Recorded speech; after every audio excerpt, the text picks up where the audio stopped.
All right, welcome to your May tutorial recipes. I am excited to share these recipes with you, as well as excited about all the changes we have going on in our subscription.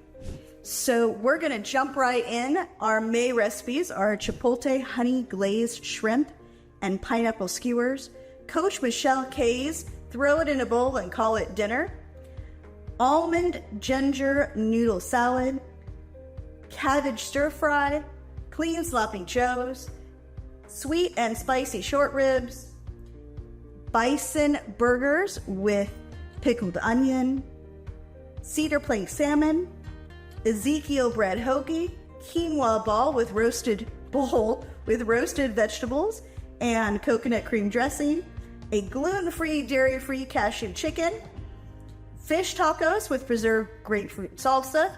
Our shake is a raspberry lemon. Our sweet is a blueberry lemon energy ball. And our side is a grilled coleslaw with lemon herb vinaigrette. So today I'm going to go through two of these recipes with you. The first is going to be our bison burger with the pickled onion. Pickled onion is something we do very often in our house. I love that it adds a bright flavor to anything you add it to. And the next will be the cabbage stir fry. All right, let's get started on these bison burgers. I love using a variety of meats, and bison is definitely one of my favorites. Before we get started on the burgers, we're gonna start with these onions. So what I have here is half of a red onion, thinly sliced, and this is a 1/4 cup of apple cider vinegar with mother. So I'm just gonna pour this on in here. Now this recipe is a little bit different than the way that I usually do this. I'm gonna go ahead and cover this, and the recipe calls for it to sit for about 30 minutes. So I normally would do this the night before, even a couple days before. So I'm gonna go ahead and just set this aside. All right, so what I have here in this mixing bowl is our bison, and to that bison, I'm gonna add the rest of our ingredients and just mix that up for patties. So now we're gonna take that mix here. So this is our egg, as just one egg, and I have it at room temperature. Now in this container, I have our garlic. It's a 1.5 teaspoons of garlic, 1.5 teaspoons of onion, 1/2 teaspoon of salt. Kosher salt is what I'm using here, and 1/4 teaspoon of cracked black pepper. So I'm just gonna mix all that in, and then I'm just gonna mix this all up. All right, so you can see we have this pan. I have it on a medium high, right? On my gas stove, it's a 6. So I have our meat mixture here, and these are gonna make about 8 to 10. So they look kind of like sliders. It's a perfect little size for our protein, fat, and carb. So these are actually no carb. These are 10 fat and 18 protein. And I'm just gonna take these and just set them in my pan while it continues to heat up. You can hear it starts to sizzle there a little bit. Now you can make your patties ahead of time if you would like. I decided I was just gonna put them straight in the pan, but it's up to you the way you decide you're gonna do that. Now these will take just a little bit to cook here. So we're gonna cook them until they're nice and done. So I'm guessing, because they're pretty small, they're only gonna take about maybe 5 to 8 minutes, depending. We're gonna give this a try. We're gonna do about 5 on this side and see what happens. I will show you around the edges how I can tell when it's about time for me to start turning them over. So while these guys are cooking, you can get any of your other ingredients that you would like to put on them ready. So whether you're using a bun or you're using lettuce, with our burgers, we generally like pickles, but we've got those pickled onions coming, so I am not gonna worry about regular pickles today. We have some beautiful heirloom tomatoes that I will slice up to go with these, as well as I like microgreens, and I have a wonderful vendor at Farmer's Market, so I'm gonna put some microgreens on them. Patrick will probably have some lettuce because he does not like the microgreens especially. So what you can see here is around the edges, you'll be able to see it has started to brown just a little bit. It smells incredible.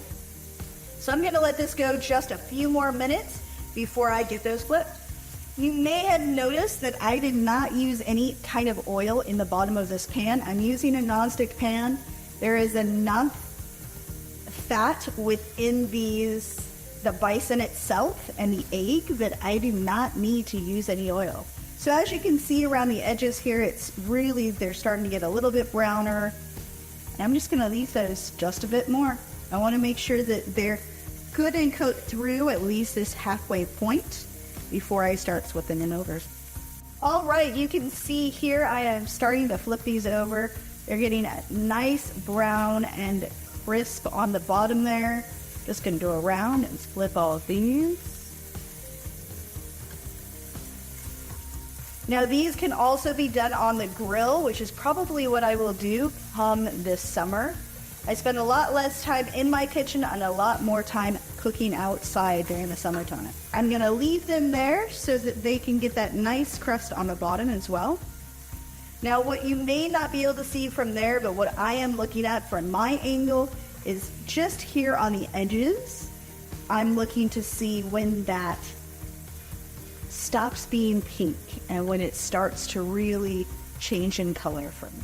What I love about this recipe is I can take these and use them in a bunch of different ways throughout the week as for my protein and my fat. And all I need is to add a little bit of a carb. And there are so many wonderful carbs I can add with this.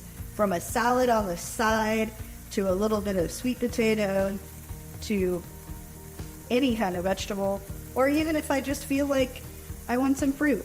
So right now, strawberries are just starting to come out from the coast. So I am excited about what they are doing. And I'm excited about those strawberries coming out. So maybe I'll just have one of these patties and some strawberries for my carb. Sounds like a fantastic lunch to me. We're gonna come back in just a few minutes and we will move on to our cabbage stir fry.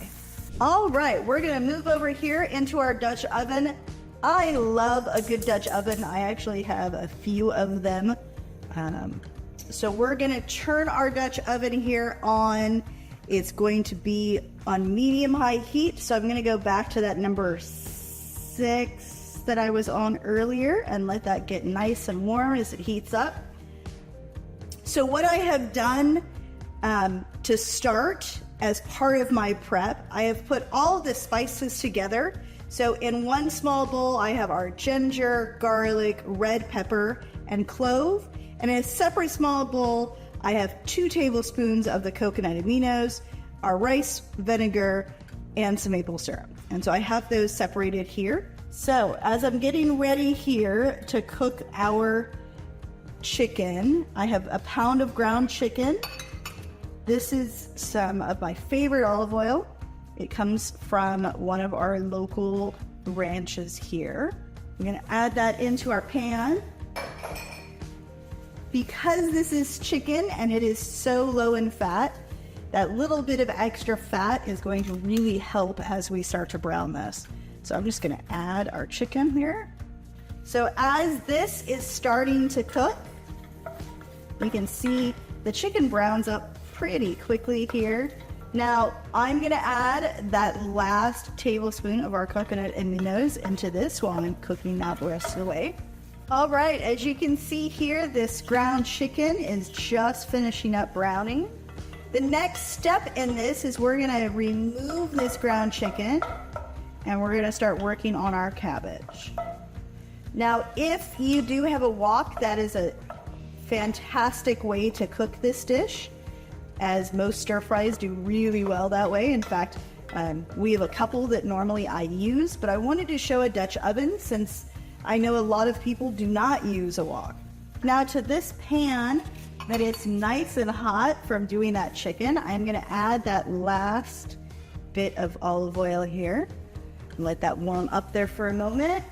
Now I'm gonna add our carrots and our cabbage. So I have sliced, I had a really large cabbage, so I didn't use the whole thing here. It's 1 small cabbage